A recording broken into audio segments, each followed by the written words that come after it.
काय त्रास होतोय? हा पूर्ण पाय दुखतोय मला, हा, असं कळते नाही ते. बर.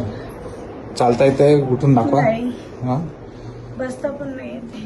बर, ठीक आहे. नमस्कार मित्रांनो, मी doctor Chandratej Kadam, neuro endoscopic spine surgeon, Nashik येथे कार्यरत आहे. काल ही पेशंट जेव्हा माझ्या ओपीडीत आली तेव्हा ती अत्यंत वेदनाग्रस्त व तिला चालताही येत नव्हते. तिला अक्षरशः 2 व्यक्तींनी व्हीलचेअरवरती आणले.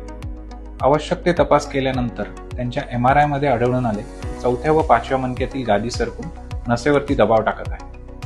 तेव्हा आम्ही त्यांना एंडोस्कोपिक स्पाइन सर्जरीचा सल्ला दिला. दुसऱ्याच दिवशी त्यांची एंडोस्कोपिक स्पाइन सर्जरी केली व आज आपण बघू शकतात या पूर्णपणे वेदनामुक्त व चालण्या फिरण्यास सक्षम झाल्या आहे व आज आपण त्यांचा डिस्चार्जही करत आहोत. तर आपल्यालाही एंडोस्कोपिक स्पाइन सर्जरीबद्दल अधिक माहिती जाणून घेण्याची असल्यास अवश्य संपर्क साधा. धन्यवाद.